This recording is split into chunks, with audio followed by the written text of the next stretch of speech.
Hey, you fish freaks. Welcome to the Kayak Fishing Obsessed podcast, episode number 124.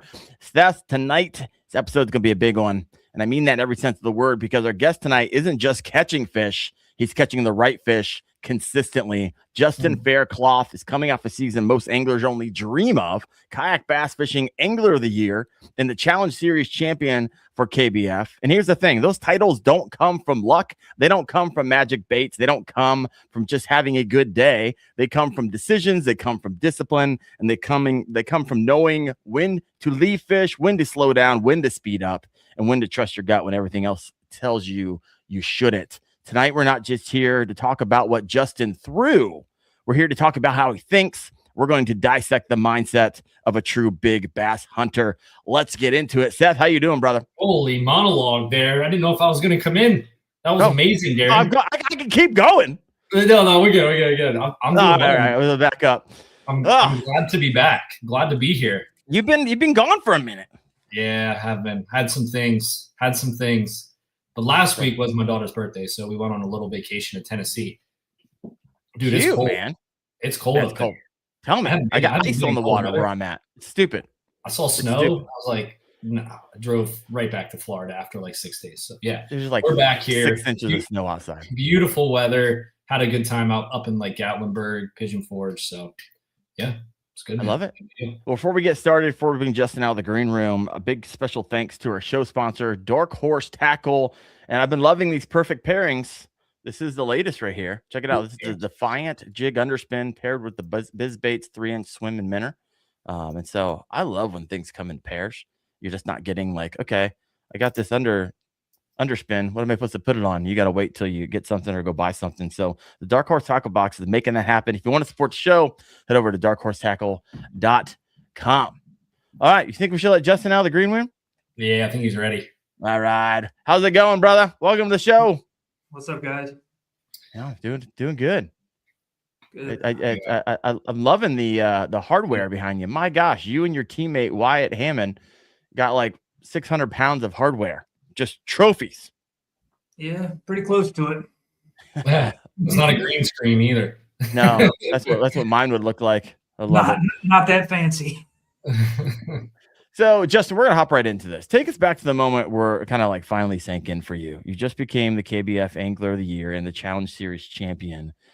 Man, what did that feel like? Because it's something you work towards. Right. It's not just something that like happens. It's the Angler of the Year isn't just like, hey, everyone got together and we voted and we like this guy. That's not how this works. So walk us through it, how it works and the work you put into it. I mean, it all comes down to the monthly challenges. I didn't get as much fishing as I wanted to here in the home state because we were traveling, me and Wyatt were traveling for the TKS. Signed up for those states, but wasn't able to, close the deal in those states, except South Carolina the last month. I had one here in North Carolina, had a couple seconds, and went to South Carolina in October for the TKS event. Yeah. In 4 days, I caught 113.5 inches at Santee Cooper. So I was able to have 2 firsts and a second going into the championship at Lake Guntersville with KBF. My goal this year was just to make the 10. The last 2 years, I had missed it by like 1 spot. Oh gosh, that's painful. Yeah, so that was my goal, and knew it was going to be tough with just 2 firsts and a second. So I was 6 points behind, coming into it. Got there for pre-fishing, and it wasn't very spectacular. I went to where I ended up winning at the first day that I got there. The fish were there, but nothing huge. I mean, 19's the occasional 20. Pre-fished at a few other places. Wasn't expecting much. Okay. Day 1 of the tournament, I think I had 1 fish at like 9 o'clock. Oh, yikes. And it was a 20. Okay. worked my way back through the section of docks. By 11:30, I had 97 inches. By what time? 11:30? 11:30, yeah. So in about 2 hours, I had 97 inches. Okay. From my first fish to that. And so I moved off those docks, made a little run, found some more docks. First dock I went to, I threw the jig up under the dock, 21 3/4, I think. Okay. Went to the front of the dock, caught a 21. It's the magic dock. Yeah. Put me at like 101 inches or something like that. Yeah. And then 2 docks down from that, I caught a 20 3/4, and it's like 1 o'clock. So I just left. Had 103 1/4 inches on day 1 of the Challenge Series Championship. Nice. So I know your teammate is in the comment section over here, and we had him on the show not too long ago, Wyatt Hammond, and he was sharing a little bit about the jig magic that you guys were happened to be on that day. And you guys, you make your own jigs, don't you? Yeah. Oh, there they are. Is this something you're willing to talk about, or kind of one of those things you kind of have in your back pocket? Now, granted, you can tell everybody in the world about jigs. You still got to go out there and catch them. I mean, Wyatt's the one that turned me on to this. We were fishing Lake Murray earlier this year, and that's what he was catching them on. And I was like, man, I really want to learn how to fish a jig. I said, I don't know how. So he'd hand me a few here and there, and I started catching fish. And I think he got tired of giving them to me. So I was like, what do I need to order? So I ended up ordering everything. I do have a couple of variations. He kind of sticks to that one color. Skirt, I've got a couple of different ones. I use like a peanut butter and jelly version, and the same one that he uses. I think there's any magic to like the color or anything like that, or is it simply you're just putting it where it needs to go? How much weight are you putting into the actual jig, or does that jig and the color and the fact that you caught so many on them give you the confidence? Because I get that sometimes, right? I'll be throwing a chatterbait, I'll lose it, and like, oh, this is like the same chatterbait. It's like kind of, but it's just a different variation of color, and you're like, you just don't feel it because what you've been catching them on. How much weight do you put on the color, or the fact that it's just that you handmade it, or what? And do you like? I know Wyatt, when he came on, he's like, "Hey, I only use one trailer as well." Do you throttle through or toggle through different trailers that you? So I only use the missile bait trailer. D-bomb. The D-bomb. Yep. Okay, so you guys vary on that because he uses the power bait only exclusively. All right. We got a question over here from the comment section. Silicone or living rubber when you make your own? Living rubber. All right. Yeah. And just so everybody knows, this credit, like I said, it goes out to Wyatt. This was his juice. brainchild. It's the juice. And the thing about Wyatt, I feel like he's like, we've had a conversation. He's like one of the most down to earth guys, and like you ask him, he'll tell you. So he'll tell you anything you want to know. So everything you want. I love it. As his teammate, does that drive you crazy every once in a while, or no? No, because I mean the good thing about it, you can tell somebody, while we're on the water, and they don't have these, Yeah, right. You can't go to the store and buy it. Yeah, I think when you tell people things anyway, on the water might be different because they can just go implement it. But in general, techniques, things that you do, like the masses will not implement those, whether it's a confidence thing or they don't fully understand. Like a small percentage will actually take that nugget, go out in the water, be like, I'm going to test this out, see if it works, and then keep testing it out until they catch a fish, and then get confidence, and then finally put it in their like repertoire of what they do. But it's always a small percentage, because I've given out juice on this. I don't know if people are doing it, but Darren has dropped some nuggets on here that I even told him before we started podcasting. I'm like, hey, I probably don't want to talk about this too much. Darren's like, yeah, Seth does this. I'm like, oh, well, hopefully no one implements that. It's all good. I don't. It's all good. I mean, me I don't coming remember what these things are. Yeah, right. I'd apologize, but I don't remember. me coming from strictly basically throwing a chatterbait. I mean, I've been fortunate enough to win a lot of tournaments on a chatterbait, but picking up the jig has definitely been a game changer this year. It is wild to me, and as a content creator who rolls through a variety of different how-to videos on jigs and you name it, any type of technique out there. A lot of time when I do jig fishing videos, people are like, "Oh, I hear the same thing over and over again." They're like, "Oh, I've never caught a fish on a jig," and they're kind of like, "I don't want anything to do with it. Like I tried it, it didn't work." I was like, "My gosh, one, jig fishing is one of the most basic ways to fish. You're gonna start anywhere, right? Like start at one of your top 5. Learn those 5, and make sure jig fishing is one of them." When it finally clicked for me is when I started jig fishing. Is my gosh, the fish and the size of the fish that I'm catching with the jig is outperforming anything else that I've ever thrown in my entire life. It is absolutely wild. And so I freaking love it. There's nothing like a jig hook set. That is insanely addicting. Is that big giant thump and that hook set on it. And just the sizable fish that you catch with a jig is wild. And it's wild to me. A lot of people don't even try it and they've given up on it, or they simply don't know how to do it. And so if you're thinking like, hey, what's my 2026 going to look like? And what are some of those unconfidence lures? If jig is in that arena or makes it in that list, make it your number one and figure that thing out. Trust me, you'll be thanking yourself all day. Yep. Seth, you big jig fisherman?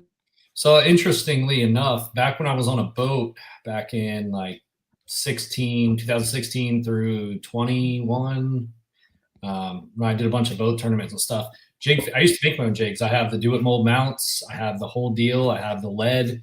I have a whole big bucket of all that stuff. Nice. My wife and I used to tie them, and it was good. And it used to be one of my confidence baits. But since I went to a kayak, it kind of fell off. Like I just don't throw a whole lot of jigs. You should. Yeah, it's not really. I don't even honestly. I think I might have one jig with me at all times. Like I just have one in there if I get a wild hair one day. But yeah, I don't even really toss jigs. I guess I utilize other baits in those same situations. Not that they're better or anything, but it's fallen off. Not that I didn't have success, because I had a bunch of success with jigs, but I don't know why I moved away from it. Maybe because I can't flip as easily. I don't know. Sitting down might be, but yeah. So it's kind of fallen off for me. So I watched some of Wyatt's stream last week. I'm like, I might have to. And you're doing some scoping stuff in there too. That was a good one. Got to learn some stuff last week. So yeah, it's kind of fallen off for me though. Yeah, I'm with Justin over here when it comes to the Missile D bombs, green pumpkin, black flag for a trailer. Those things have just I've never tried the power bait ones. I think I actually have some in my garage. I need to hook those up as well. I'd like to have where I can throttle back and forth. But I got a couple comments over here. Utopia Outdoorsman says, I need to fall back in love with jigs. It has been a while. And that's also happens a lot, right? You figure out the jigs and then you kind of want to evolve as an angler. So you start throwing other things and start working through other unconfidence baits. And it's kind of one of those things that's like, it just sits in your box. But man, does it catch some nice fish. Racer 87F. We're going to throw this question out to Faircloth over here. Best advice to someone who has never jig fished before? Well, I mean, kind of like I just said, I threw them. I've been kayak fishing competitively now for about 4.5 years. When I first started, the only bass fishing I ever done was pond fishing. Never really been out on a boat, bass fishing, just pond hopping. So we were throwing flukes and spinnerbaits. That's about all you threw in these ponds. Okay. So when I got my first kayak, I was just trying to replicate that, so I didn't know what a chatterbait was. I mean, I wasn't throwing Texas rigs, anything like that. Just started picking things up. And, I bought a few jigs and I throw them out there. Couldn't tell what was a bite, what wasn't a bite. So I just stopped throwing it. I mean, everything that it hit, I thought was a bite when I first started. If you've never thrown a jig, just pick it up and throw it till you catch a fish. And I promise you that first hit that you get, you're going to know it. You're going to know it. Just hold on. So, I mean, it's not one of those things you just throw a jig just anywhere, right? You're typically skipping these under docks, correct? I'm throwing them under docks. I'm throwing them on laydowns. I'm throwing them on stumps. Yeah, you're throwing them on cover. Yeah, 100%. but There I you mean, go. even still, you know, like when we were at Nickajack, we were fishing offshore. You know, there was grass, and we were throwing football jigs. Yep. So I mean, you really can throw it anywhere, and they bite it. No, I get that. I typically, if I'm in grass, I'm usually throwing a chatterbait. If I see structure, that's usually I'm usually picking out a jig for the most part. And so we got Edward Duffy over here. Thank you for talking about jigs tonight. I've been trying to learn about them, and I'm committed to use them in spring and summer. Really attacking on this thing. Racer says thank you. So, what's your setup typically when you're throwing a jig? Like, what's the weight? When do you throttle through your weights? What's the line you're typically using? You know, do you switch back and forth from fluoro to braid depending on where you're throwing? What's your rod look like? Kind of break that down for us, Justin. So when I'm skipping docks, I'm with these hand tied ones, I'm throwing a 1/2 ounce jig. Like this one here, the skirt's not cut, so it's got. Oh, there we go. It's got more, the long living rubber on it versus that one that's been trimmed down. So that 1/2 ounce, you're just able to get it up under there. It skips better. When I'm fishing docks, I'm throwing a 20-pound Red Label Seaguar. Okay. On my Caption worm and jig rod, CK series, with a it's a loose reel. Can't remember which one it is. It's the red one, the like 9-to-1 ratio or whatever. Oh, you're picking up line fast. Yeah, got to get them out of there. They were trying. I mean, do you get them out of there fast enough, or they have a tendency to wrap you around those pylons? So for those of you who don't live down in these areas on these docks, if you live in Ohio where I live, like you're like, oh, a dock, it looks like just a gangplank with a pontoon on each side. Down here in Gunnersville, and I talked about this before, and a lot of these places they're talking about, there's like places where you can park your boat. Like you put up the garage doors and you could put in 2 pontoons and lifts to them, and then big old places where you can have parties. I mean, these things are legit. And so they have a tendency to, whenever they bite, to run left and run right and get you as tied up as fast as possible. Yeah, definitely. I have a question for you, Justin, on the trimming of those skirts. Pull those back up here. Yeah. Make it look like a finesse jig. Yeah. Do you always trim? So a couple of things. Do you trim the head like that so it's short, kind of like a finesse? And what do you do with the length on the back end as far as how far past the hook do you typically trim them? Do you keep them long, short? What does that look like? So there's the hook. Mm-hmm. You leave it like that, almost like a mop jig kind of. There you go. Yeah. And do you above the tie, do you trim that like a kind of like a finesse, or do you let that hang over? So some of them are like that. Okay. And then some of them hang over like that. These obviously they cast and skip better, but sometimes they want that under there too. So I was throwing them back and forth. How do you work your jig? And I don't know, maybe you talked about this last week with Wyatt, but I didn't get to see the whole thing. But when you toss up underneath there, you just drop it in, give it a couple, jigs, and then pull it out. If they don't bite right away, they're not in there. You let it sit, or how do you typically work that down in there? So I can be impatient when it comes to fishing. When I'm throwing into the strike zone like that, either they're going to bite it or I'm going to throw it right back in there. Like I'm not going to just sit there and wait for them. I'm not going to drag it all the way back to the boat. More what I'm saying. Might work at a couple feet. If they hadn't picked it up by then, I'm throwing back in there. Okay. Do they usually hit it on the fall on docks? So I don't fish a whole lot of docks, but they usually hit A on lot of fall? times, yes. The docks we were fishing at Gunnersville this go around, we were fishing in Shallow. 8 to 12 inches of water. Yeah, okay. So, I Not mean, much time to hit the. I got you. yeah. Interesting. I've never really thrown long skirted jigs like a mop jig. I know they exist for a reason, right? They work. They work. Yeah. I am a believer. I'm a believer now after Wyatt came on, and now you're on here, and all I see in the background is the wallpaper. For those of you listening in, it's just checks and metal. And what's interesting to me, Justin, and you kind of mentioned this earlier, like you really just got into this competitively like 4 or 5 years ago, correct? I mean, competitively and really fishing. I mean, like I said, excuse me, I fished ponds and stuff with my friends, but I go crappie fishing with my brother on his boat, but never owned a boat. I bought a kayak in 2020. That was I love it. So right in the one. middle of COVID, you're like, hey, you know what? I need to get out and do something. So you bought a kayak, and it's not. And here's the thing about Justin. And we've had conversations. I talked to him earlier today.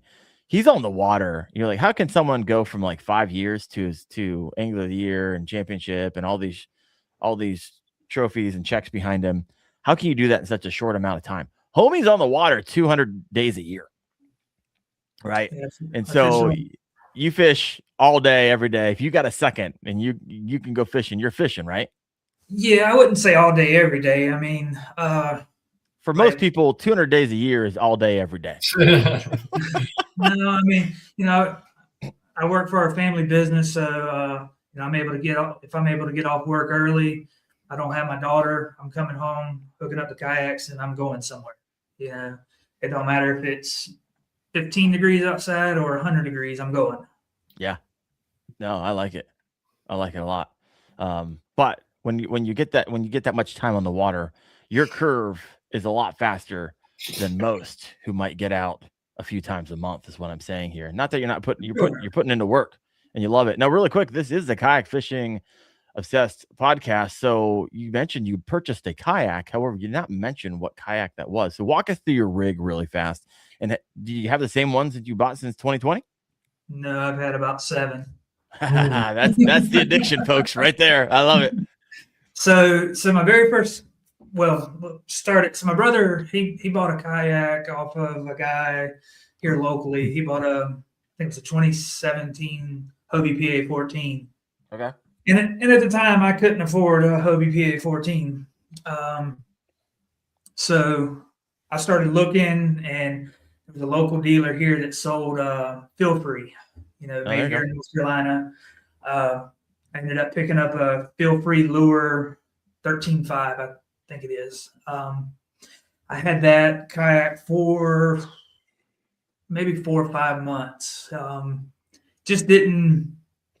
I liked it. It was a good riding kayak. It just didn't fit the way I wanted to rig it out. Okay. It's more of a pleasure kayak to me than it's like a wreck kayak, 100%.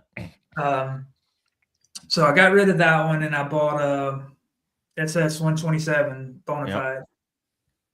Had that one for maybe 5 or 6 months. You got sick of paddling real fast? No, I had a motor on it. I put a motor guide on it as soon as I bought it. Okay. We had a tournament at Falls Lake, and it was on Father's Day weekend, and there was boats everywhere. Water started just pouring over the kayak. I was like, yeah, this kayak's not big enough for me. I'm not doing this anymore. A little beefier. Yeah.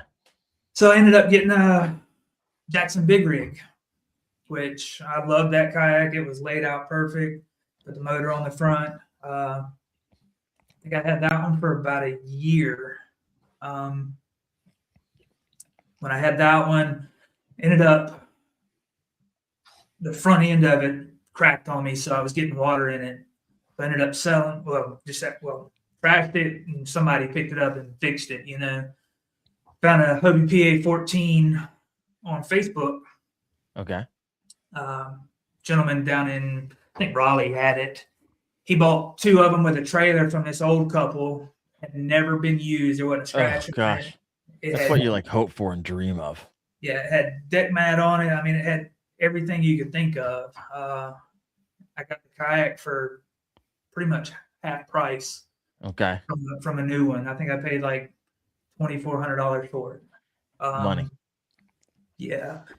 So I had that one. And then I had a Bonafide SS 107 Mm-hmm. that didn't stay around very long. And then I had Yeah, a Hobie. you went the other way. Well, that was before Got it. the PA. Then I had a Hobie Outback. Then My gosh, you're cruising through kayaks here. now I've still got the PA 14, the 21, and then I've got a 25 Bonafide PWR. Okay. Now, do you like that one? Are you going to be in it for a while? Or you're like, hey, you know what? I'm looking at the ... the new Canoe Unlimited Max that they came out with, or the XTR. You looking for something else, or you feel good in PWR? Well, I use that boat more for my small creeks and stuff like that. Again, I don't want to be out on big waters with that one. It's just my opinion. Yeah. All right. Whew. That was I thought you were going to be like, yeah, I've had the same one, or I've only gone through 2. You're like, no, I've stomped through 7 of them. Woo. I like it. All right, got some questions over here that have been piling in that we were talking about earlier. And so let's start up here. We were talking about jigs, and Hot Scarvy says, what size hook is that when you're showing your jig? I want to say Wyatt was using a 5/0. What are you using? Do you pour your own, or you just buy those? We just buy them. Okay. So I use 2. I've got the 4/0. There we go. And the 5/0. Do you trim those weed guards at all or do you leave them that long? They seem pretty far past the hook there. So what I'll, again, this comes from Wyatt. We pull out 2 or 3 of the. Oh, you pull out the actual strands to loosen it up a bit. All right. Just to make them soft, yeah. Yeah, that's what I used to do. I used to trim mine down so they weren't. I would go right at the base, take a quarter of them off or so. So it depends on what you're fishing too. And you guys probably know better. It's been a minute since I threw jigs, but if you're fishing heavy cover, you kind of want that extra protection so you don't get hooked up. But if you're in the open, have different rods set up, you would trim those at the base so that it's not as stiff when you're hitting stuff. So you mentioned that you pull them out. So when you pull them out, a tendency, all of them will come out eventually. Do you trim them, or do you actually pull out strands? Just pull them out. Oh, there you go. All right. You have no issues with eventually kind of weaseling all the rest of them coming out? No, I mean we don't get but a couple days out of them anyway. If you're not losing jigs, you're not fishing. You are skipping them under docks, and yeah. My gosh. All right, I like it. All right, other questions here. This is a good question from Steven Sturgeon. So, he was just mentioning. So you were fishing the backside of docks. I was asking Wyatt about this because I've had a lot of luck working different angles on a big old dock before. But he was like, "Hey, you know what? When when I'm scoping into these things, typically you only have to throw once and watch, right? All the fish are going to come out and either look at it, eat it, or not move, and they're not bass. And so, are you someone who will throw multiple times, or are you one of those guys? And do you scope when you're skipping jigs under docks?" No, when I'm around docks and shallow waters like that, most of the time the scope's not in the water. Got it. And the big reason I have live scope on my boat is because I like to crappie fish. Do I occasionally use it for bass? Yes. But the way I look at it is, we know how to fish. You know where the fish are usually going to be at. Why look at a screen? Hey. To get more pissed off. There you go. I have a lot of people tell me when they got into FFS and they spent a lifetime of fishing, and it just helped elevate a little bit more on how bass are actually interacting with their lures. And that was a big eye opener for a lot of individuals. They've learned a lot and they've heard a lot of people talk about it, but actually seeing it for themselves, oh, that's what they're talking about. Here's a question from Michael Bradley. Do you have a different approach when fishing floating docks? Must be something I come across those from time to time. Without the pylons, are fish going to get under there? So I run away from them. Yeah, not a big fan. No, I mean we don't have a lot of lakes around here like that. I mean we don't around my house we don't have many lakes that have docks on them. Maybe 3 or 4 within an hour or so. Okay. So I mean, the only place I really fish docks are when I leave and go out of state. All right. Yeah, I mean, I don't have a ton of docks up here either. I come to think about it, it's usually just you're fishing laydowns. I guess there's some lakes around here. I got a question from Racer. Hey Darren, we only have like an hour and a half apart. I was just curious if any jig tips for Ohio, colors, weight. I usually use a 3/4 ounce jig up here in Ohio. Would be using usually peanut butter jelly jig, 5/0 with a Missile D bomb, green pumpkin, black fleck trailer most of the time, right? And so I'm alternating that on cover and laydowns with a Yamatanuki. Like if they're not hitting the jig, I'll turn around and come right through, and I'll throw a softer fall, and so it's fluttering on the fall. And sometimes that just drives them crazy. But for an Ohio, I alternate and fish a Yamatanuki like I do a jig, and jig like I do a Yamatanuki, sometimes in the same place, and I'll get a reaction out of one or the other. But it's Ohio. I love it. Wham said, no, put that thing away. You're sharing too much. I'm just going up what he did last week. He gave away the juice. Like if you guys haven't listened to that podcast, you're like, oh, I missed last week. Sorry, Danny, I'm busy. Christmas, blah, blah, blah, blah, blah. You need to go back and listen to Wyatt Hammond's podcast because that was a very, very good one. All right. So yeah, go ahead. Go ahead. No, I was just gonna move on to the next question. So if it was contextualized, go ahead and ask away. 2 things. Do you move to like an ounce and a half in the wintertime for the ice? Me? Yeah, to punch through the ice. I hate you. I hate you. I hate you're you. saying ounce, I'm like, man, you got to go heavier than that to get through that ice up there this time of year. My gosh. No, I just, and we'll probably get into it here. So I don't even want to go into my next question. So no, get into the next question. You'll segue. Preparation for your events. I know what Wyatt does because I listened to the podcast from last week. I know what I do in preparation for these like national events. Justin, what do you do to get ready, especially in bodies of water that you've never fished before? What does your preparation look like? I go out.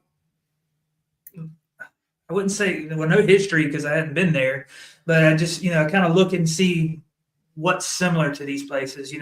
When I get there, that reminds me of this lake or that lake, and just I don't fish hard. I just go out and look for those similarities from previous lakes that I've been to, maybe in the area, or if it reminds me of a lake from back home, and just to kind of see what's happening. I don't have the experience that some of these guys do, that fish most of these lakes in the Southeast.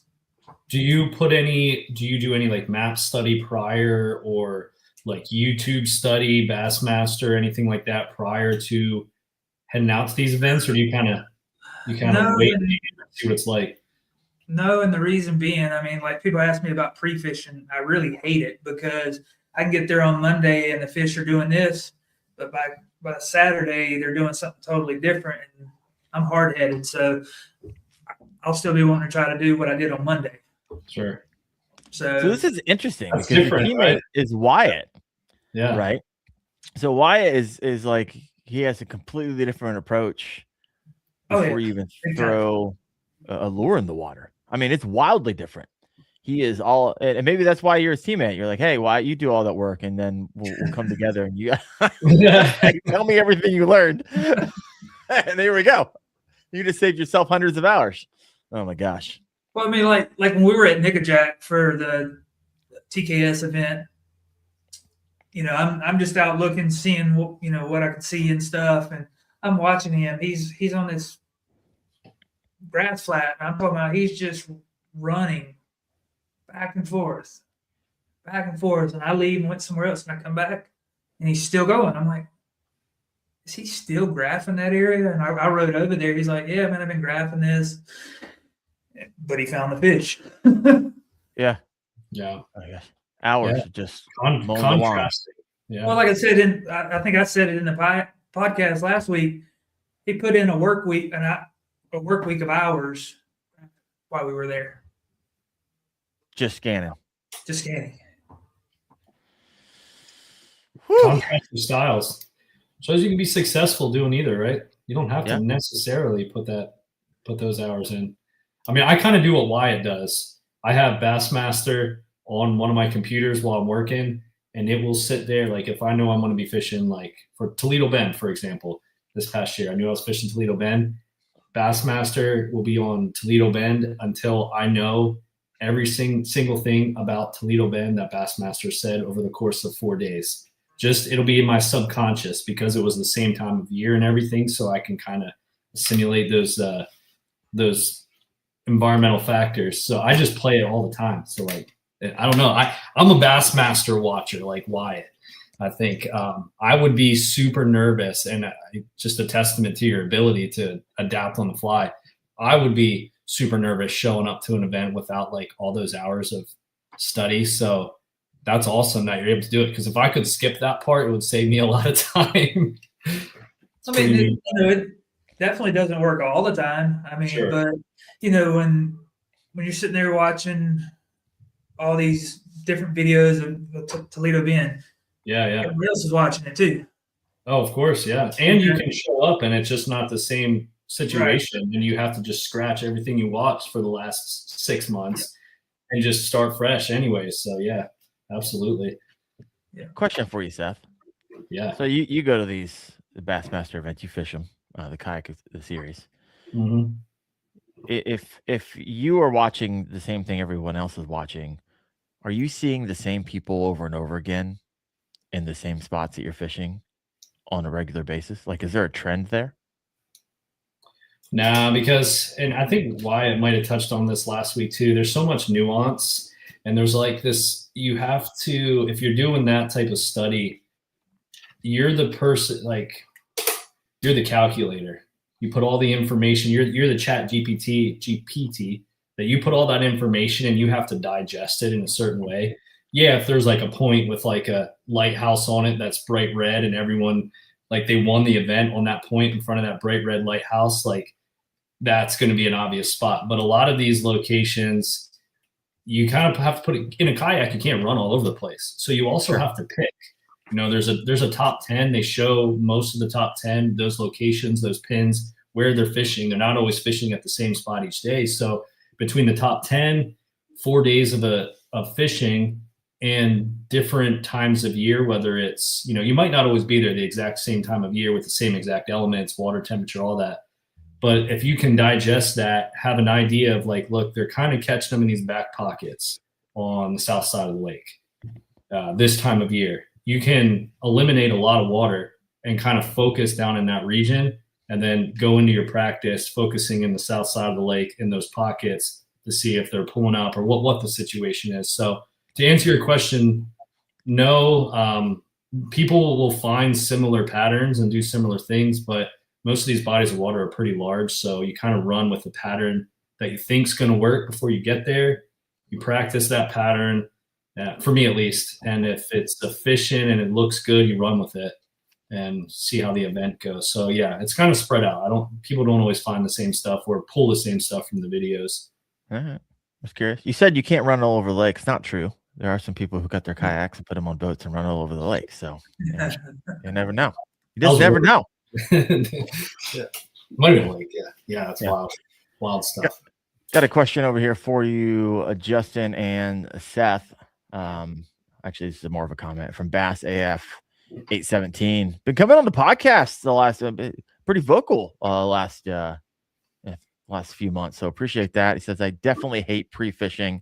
I'm the same stubborn force feeding bass crankbaits every single time. I love it. Yep. What else do we have here? What's that AF stand for? Air Force, probably. Yeah, probably Air Force. All right, I got a question here. I like it. He put the hand up. I like it. Question: when do you know it's time to move spots for you? And we had a conversation with with Wyatt last week. And I think it's different from everybody. 'Cause I did a couple shorts on this past week, and everyone's like, a lot of people have hard and fast rules.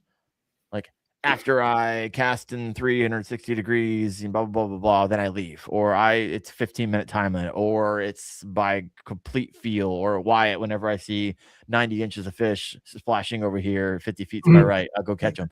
And so, Justin, do you have any hard and fast rules yourself when it comes to, okay, what are the signals are telling you it's time to move from the spot?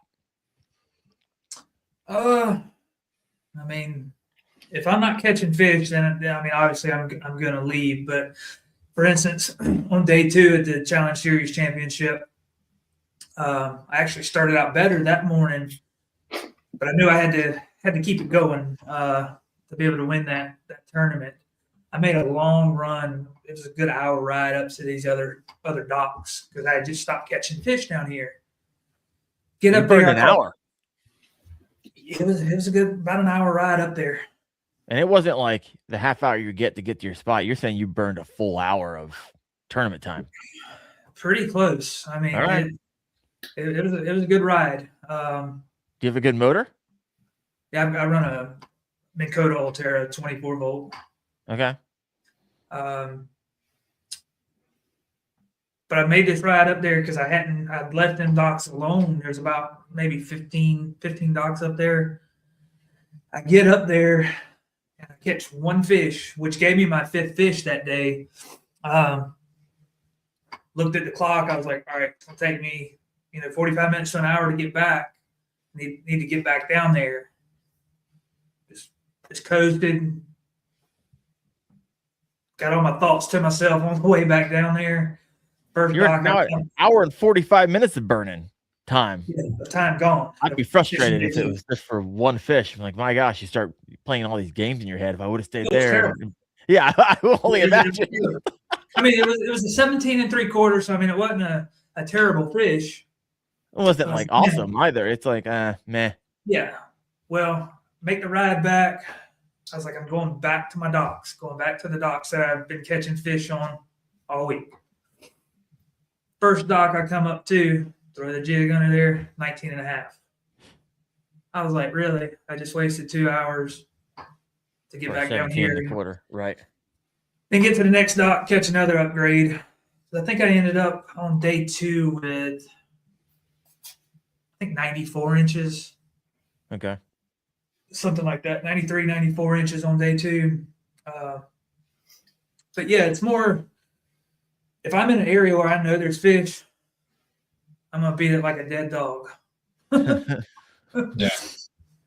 Yeah. Mine's kind of similar in some ways. Mine's based off practice for the most part, and then there's adjustments during the event. If I have a practice where I have like a couple good like A spots, I got a B spot, I got a C spot, I feel pretty good about my options that are all relatively close, and I can get to them all relatively quick. I'll be quicker to jump to my other areas. If I know I have one area in practice that I kind of hammered them, and I know they're in this location, and then all the other places I checked, I didn't do well, I don't feel comfortable about leaving. So I will just pick that area apart until I can find those fish. So that's typically the way I do it. And I'll give myself time limits in the day. It's all based off of how I'm fishing and what my bag looks like. But I'm like, if I don't catch one or get one of these fish to bite in the next like 30 minutes, I'm just going to bounce, head over to the next spot. But it's all kind of indicative on how that current day my bag's going. If I have a good bag and I just need like a big kicker, I'll just go search for a big one, which is kind of what I did in Toledo Bend. I just went and searched for a big fish at the end to kind of push me up. But so I left my schooling fish, went look for a big one.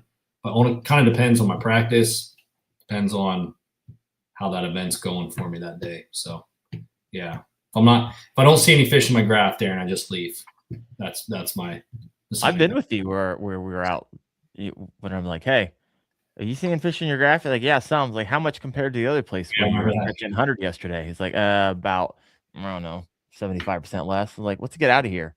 And then that was the day I realized there were gators at Lake Gunnersville. So I rolled by one. I was like, what in the world? Didn't even know this.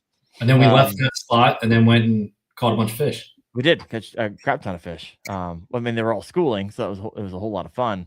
But I guess that kind of segues into the question I have for both of you. So let's separate this out, right? How different is your brain when you're in your big bass hunting versus grinding a limit first, right?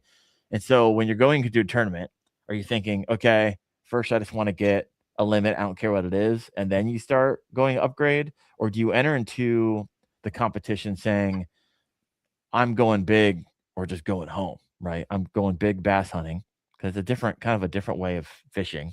And Definitely. if I only get 4 out of 5, then I rolled the dice and that's how it came out.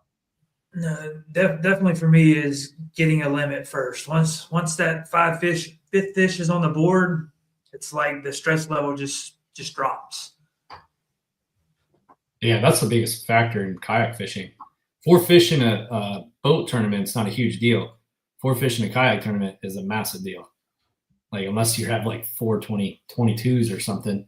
5 fish. I didn't mean to cut you off there, Justin. I was just saying, 4 fish. Yeah, you definitely need to get a limit. That's exactly right. I mean, like my first fish I uploaded on day 1 was a 13.5. So most people would just take a picture, throw it back. No, I want it on the board. I want to know where I'm at. And what I usually do is I try to think based off previous events, or I look online, the time of year, whether it's a boat tournament that was there the previous year, if I can see their weights, kind of give like an estimate on what it's going to take to win. And then in practice, see if I can find the fish that gets me close to what it takes to win. And then say, like, a lot of the Bassmaster events, you might as well just shoot for 100, unless you're on Lake Fork with Wyatt, then you shoot for like 120. But you shoot for 100. If you can get near 100, you're probably going to be in contention. So in practice, I try to find fish that are, the 18 to 20 range. And if I can find those, I fish for those. And then if I'm putting a bag together, like I said earlier, and I don't have like a kicker and I just have a bunch of average fish, then I'll try to make a move to maybe go deeper or try to find one big one. And again, I'm scoping a lot for people that haven't listened to me before. So I'll scope around and see if I can't find a big fish. Most of the time it's probably a carp or a catfish, but once in a while it'll be a big bass and it'll definitely help me out. So that's kind of my approach to it, Darren. I guess that's kind of the question I'm asking as well. When you're saying, let's say you each got 5, right? You got a couple nice ones, couple 20s, 19, 17, and an 18. So what goes through your mind then where you're like, okay, I got my limit. Now I need to start hunting giants. Now, Seth, you just touched on that, right? You're going to go searching for roamers, those big bass out there, and you're on a scope for them. Justin, you don't scope a whole lot. And so what goes through your mind? You're like, okay, I need to start targeting kickers to upgrade. Is it location? Is it lure? Is it timing? Is it patience? What is it? A little bit all of that. When you're scrounging to get that limit, you're fishing faster. You're not getting the cast where you need them to be. You got so much stuff going on. You're overthinking. Missing fish, doing dumb things. Once you get that limit, everything just slows down, calms down, and you take your time. With me, that's how it goes for me. Did you change up your tactics at all? You're like, hey, I'm still just gonna. Is the primary way you like fishing jig fishing? Jigs and chatterbaits, yeah. Jigs and chatterbaits, yeah. You're alternating. If they're in the grass, you're typically throwing chatterbaits or jigs. But typically, I mean, do you skip chatterbaits under docks? It's a good way to lose $20 real fast, but nonetheless, you do it. Occasionally. It's always one of those things like, there goes 25. Dang it. There it goes. Crazy. See if we can get it I lost 5 or 6 while we were down there. Oh, it's like $120 just gonzy. How much? You can pay $10 a piece. Say what now? Buy them straight from Japan, you get them for $10 a piece. Ooh, what's that juice? I'll send you that link. You want to talk about it, or you want to keep that in your back pocket? This is just the evergreen, the tungsten evergreen, which is the same thing, same place that Z-Man orders there from, Okay. pretty much. Is it essentially the same thing? Yeah, I mean, it's from my understanding, it's the original jackhammer. Everyone's like, Let's go to this computer over here. Same factory. Oh, stand by. I'll stand by. I'll wait for that. You saved everybody. Everyone's like bated breath over here. So this is what I won at Santee Cooper last year with KBF. So this is they call this one the bluegill. Let's see. I'm trying to. Oh, there you go, right there. So I mean, it's literally the jackhammer. Yeah, that looks like the jackhammer. But it's, instead of it saying Z-Man on it, it says Evergreen. Because if you look at your jackhammer in the top right corner, it says Evergreen on it. So when you put those side by side, it's the same thing. It's the same thing. That's wild. Whoo! Come on. If you've waited 54 minutes on this podcast and you just heard that might be the most beautiful thing you've ever heard. So like I order from them like once a year. How much is a jackhammer? I hadn't bought one in 20 a year. They're like $20-something now, right? Yeah, depending where you buy them. Yep. So I ordered 30 of these back in October, I think, right before we went to Santee Cooper. I ordered 30 of them. The shipping and the tariffs, I paid $320 for 30 of them. Yeah, I see some of them online are like $9, $8. Yeah. Like you can get the baby jacks on that website, everything. They are the ones who make it. Z-Man might not like that, but that's what it is. Hot dang. All right. Well, I gotta come down from that a little bit. I'll be looking forward to that. Looking forward to that link. All right. Here I got a question over here in the comments. A lot of questions over here. All right. So here's a scenario from Michael Bradley 25. Half hour left in the tournament. You need that fifth fish jig bite in the you need that fifth fish. Jig bites died. What are you throwing? Man, I can't Tantrums. talk. Oh my gosh. Tantrums. Yeah, right. Probably going to pick up. I mean, it just depends where we're fishing at too. I mean, but more than likely, probably going to pick up a chatterbait. More than likely. Is there anything else that you throttle between the jig and chatterbait, or you're like, hey, I can cover most everything I like to fish between those two? So after fishing with Wyatt this year, I think me and you discussed this before. I used to always overthink it. I'd take 10 rods with me and, all right, I'm going to need this, I'm going to need that. And after fishing with him, it just taught me how to simplify things. I mean, at Santee Cooper, I had 4 rods, 2 jig rods and 2 chatterbait rods. That was it. I mean, I've come to the conclusion if I can't catch them on them, probably not going to catch them. Yeah. I'm similar. Yeah. Say what? I'm similar. It's not jigs and chatterbaits, but yeah, I'm similar. I have different presentations. One on the bottom, couple middle. It's like 2 on the bottom. But it just depends where the fish are at. But I use the same type baits, just like you use chatterbaits and jigs, and why I use jigs all the time. I use the same baits all the time. I don't really change it up and do anything fancy or new. If they're not biting the baits that I'm throwing right in front of their faces, they probably aren't going to get caught. I mean, I'll change it up sometimes to see if they want something different. But yeah, I'm similar. The events that I do well in practice and I have it dialed in, I'll really only take a couple rods, and I'll tie on the same bait on a couple rods just in case I cast it in the wind one time, so I just throw it in the back, get a different one. But you can tell, like, if you're on them, this is my opinion. When I see someone with 12 rods in an event, unless they're fishing like top water and then going out doing something else. But when I see 12 rods all stacked up, I'm like, that person is not like on a bite. They're trying to figure things out. But if they just have a few rods and they typically do, I'm like, that person's probably dialed in.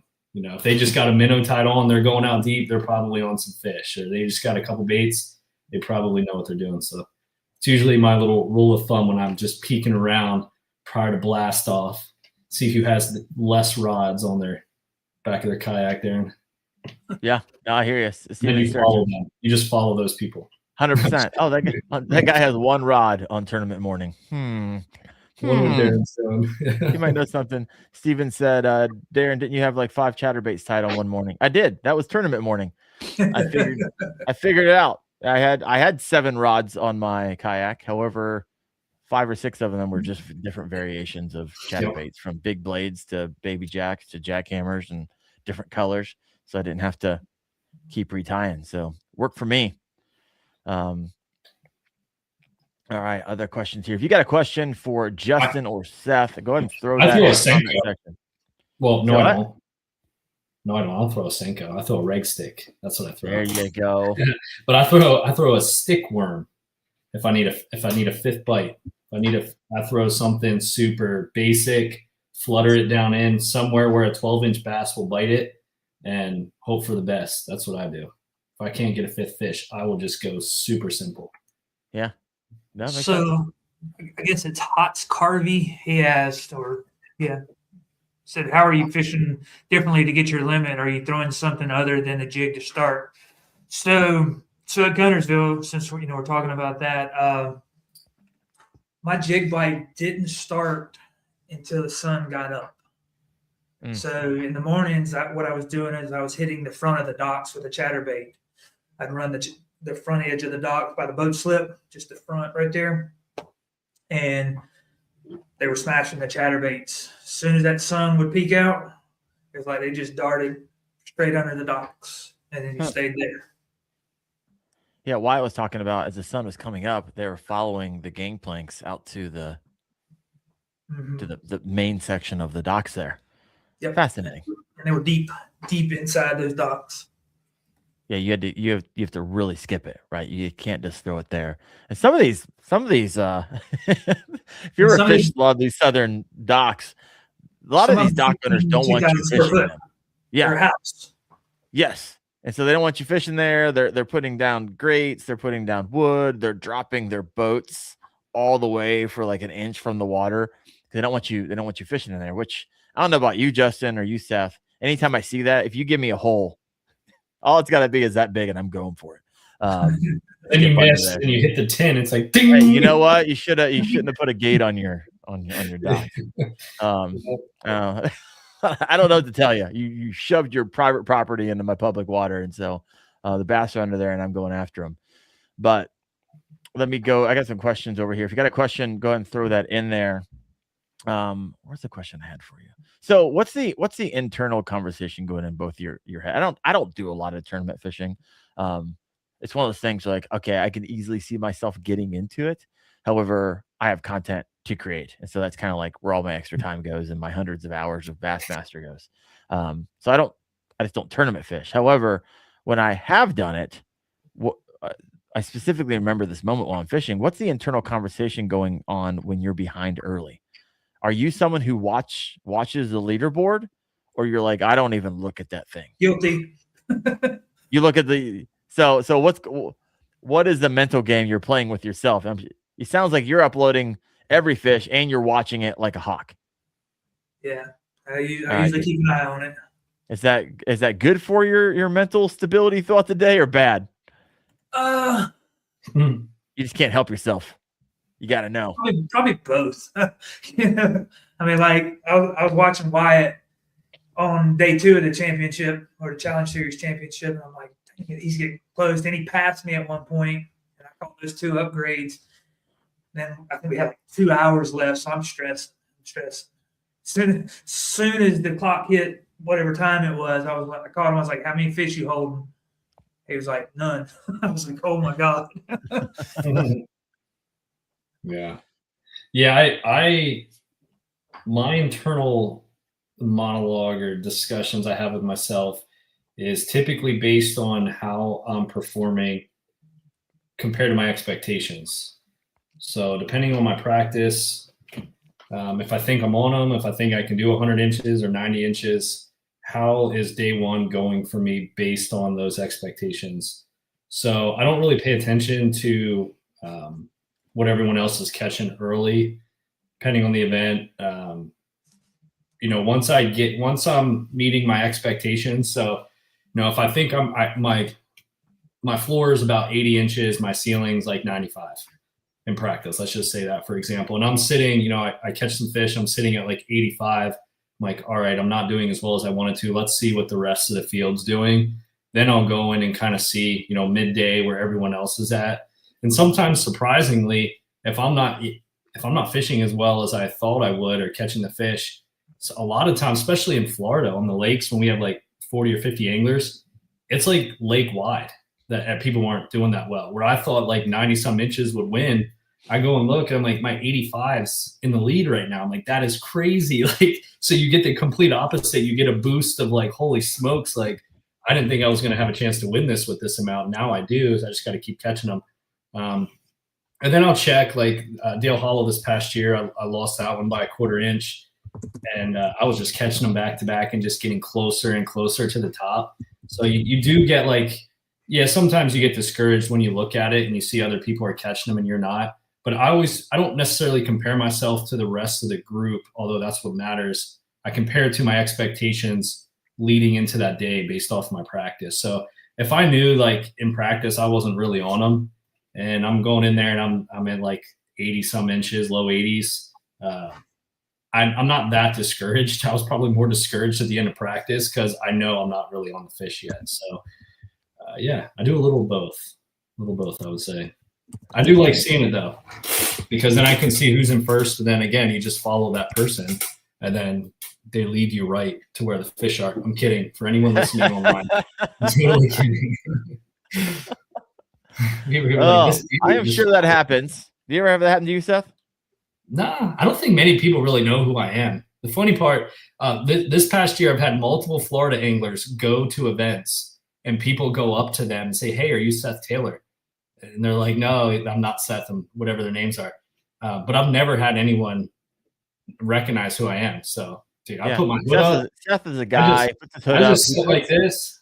He puts 15 rods on his kayak on tournament mornings, so no one's following him. He's only going to use 2. And so you just pull the wool. Yeah, I put the blinders on, man, and just I play video games all day. You have your 19-inch screen right there in front of you. Yeah, pretty much. I love it.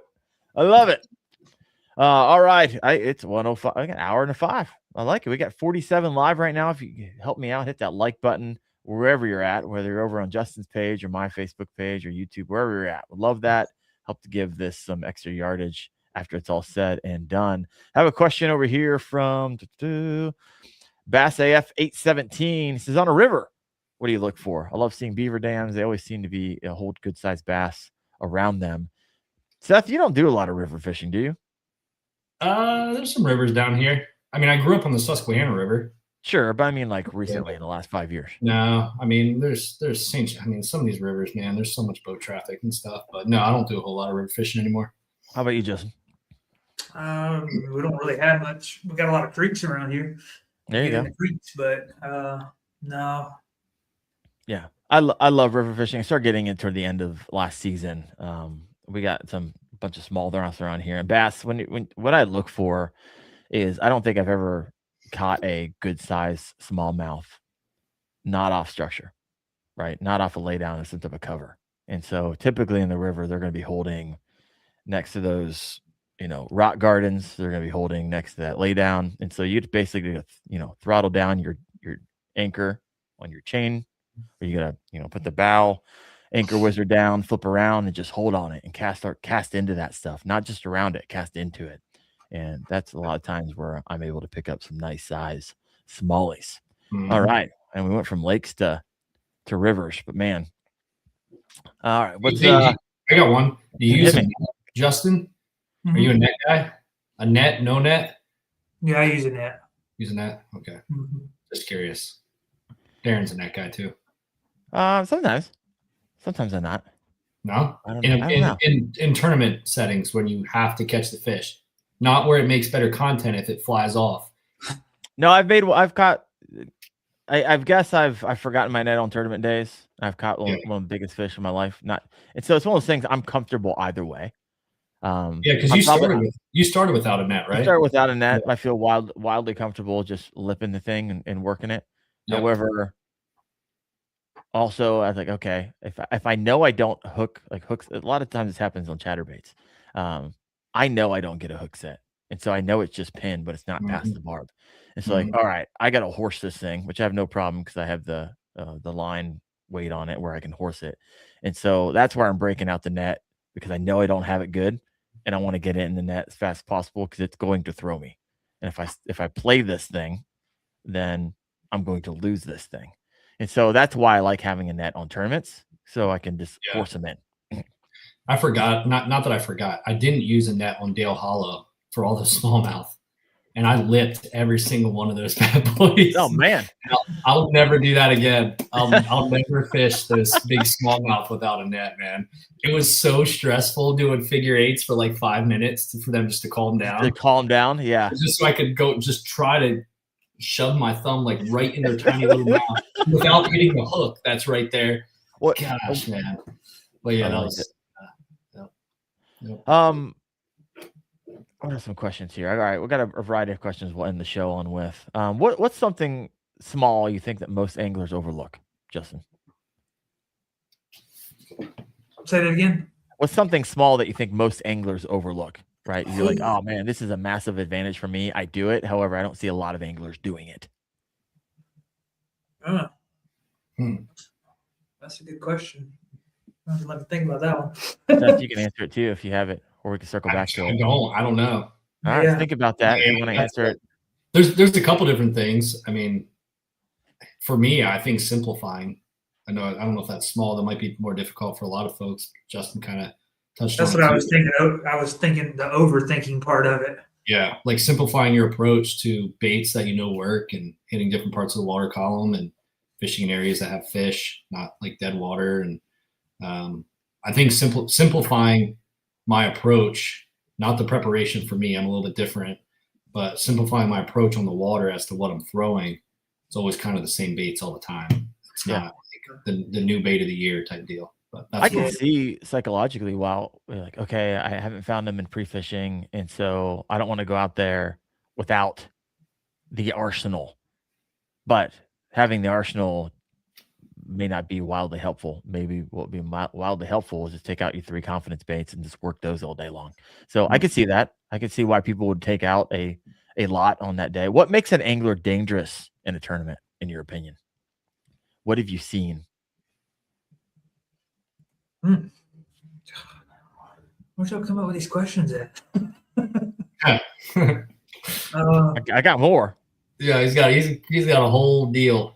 Here's a better example. It's like, Justin, when you and Seth, when you enter in these competitions, for the most part, who's going to be sitting in the top 5 because they've been in the top 5 every other tournament. What makes that person dangerous on the water?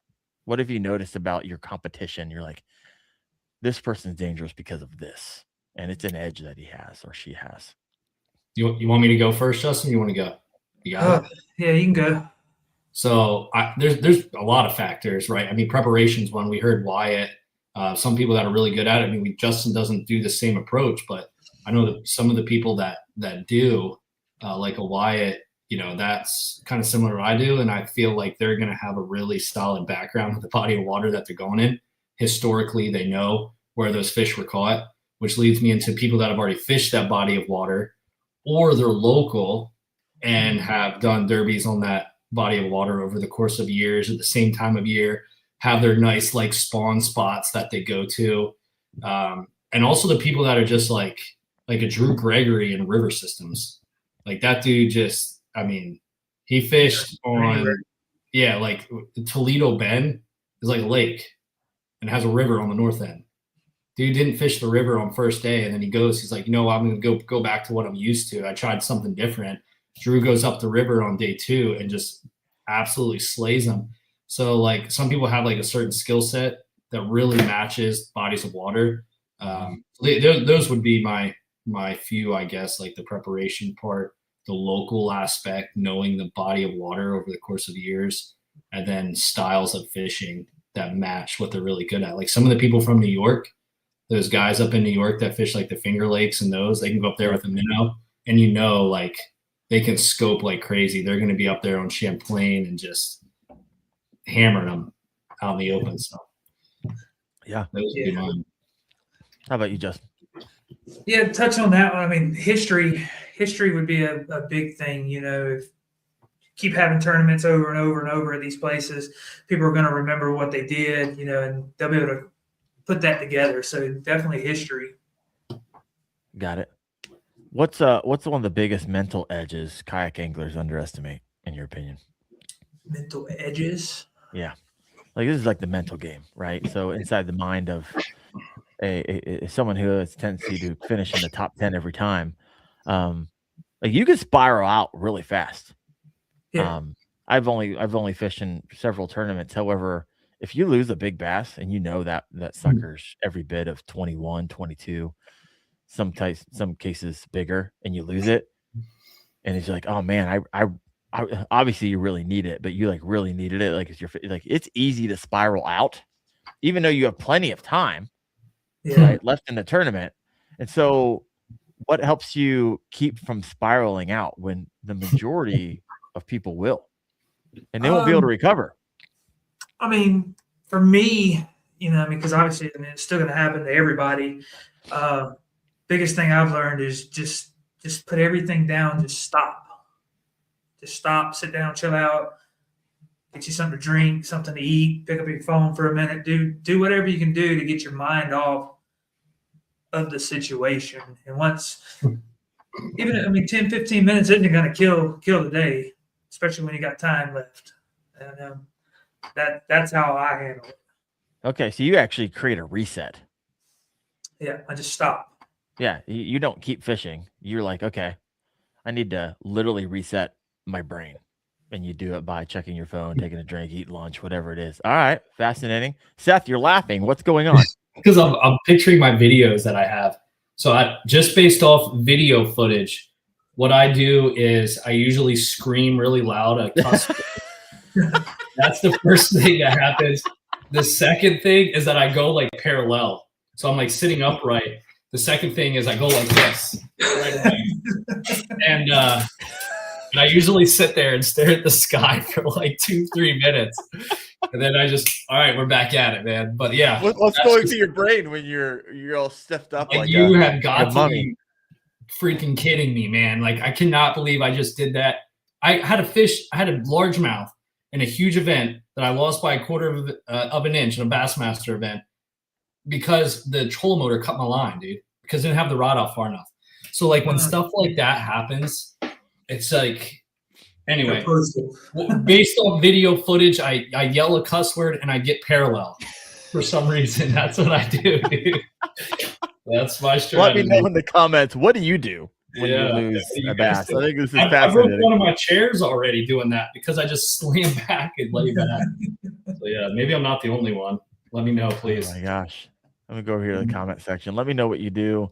Utopia Outdoorsman. I say some bad words and I move on. I love it. I'm trying to think what I do.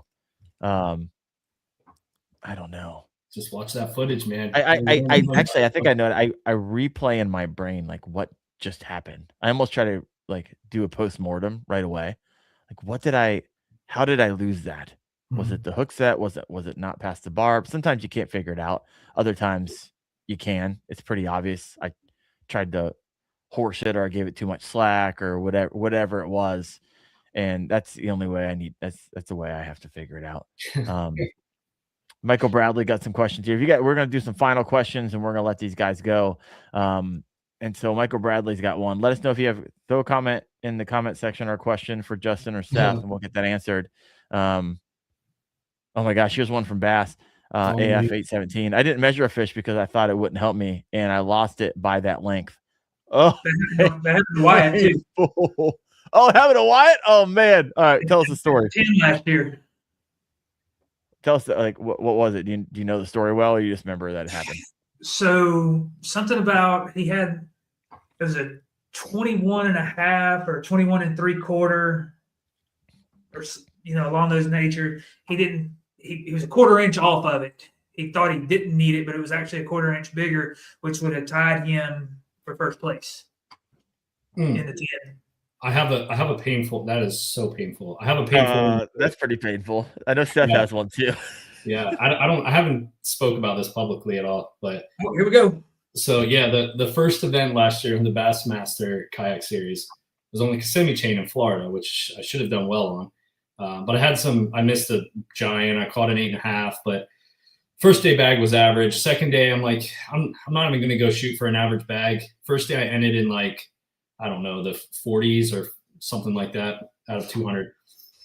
I'm going to go shoot for it, try to get 100 inches. So I go in there, went into a spot. There wasn't a lot of fish, but I thought there would be big fish. They didn't show up on day 2. So I caught some fish, submitted them.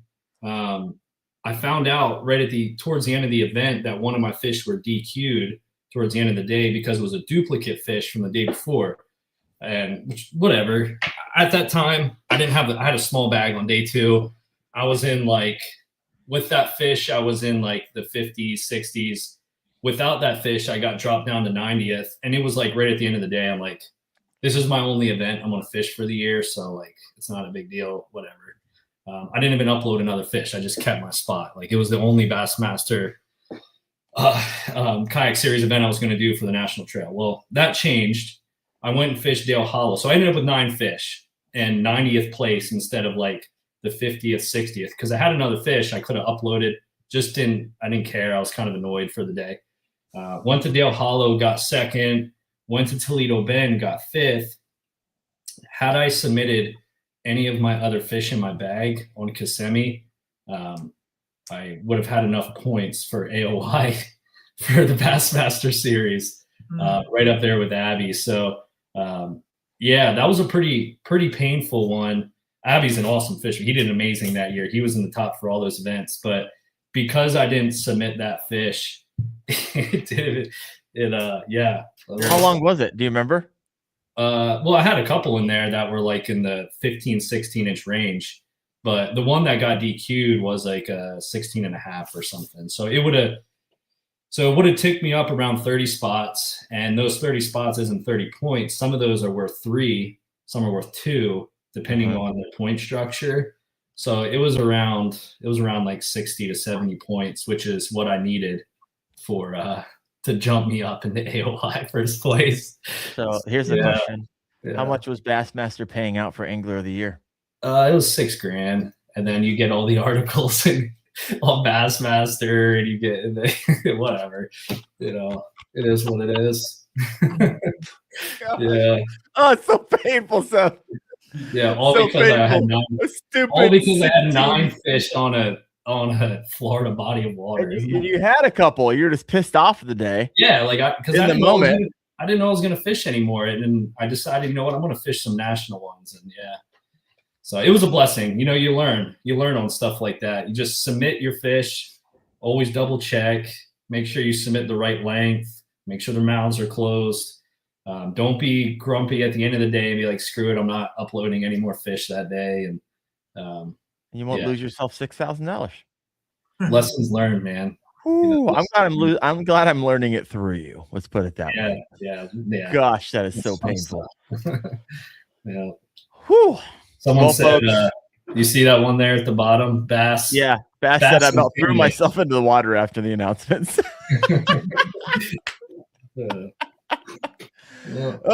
mean, it's kind of, I mean, for you, Seth, it's like, okay, you were never planning on fishing more Bassmaster, so I get it. However, for others, I'm sure if you made that mistake, it was simply just because, I mean, 8 hours, however long these tournaments are, it's a long time to stay mentally focused and on the entire time, right? Yeah. You would think it's like, oh, it's easy after fishing. I mean, to stay focused and stay on and for that amount of time, nonstop. I get where people lapse and make mistakes. So he says he measures everything now, even the tree pounders. Oh, I love it. Well, folks, that's going to wrap up our show. Justin, I appreciate you. Congratulations on a freaking awesome 2025. Look forward to what 2026 is going to hold for you. And Seth, you as well.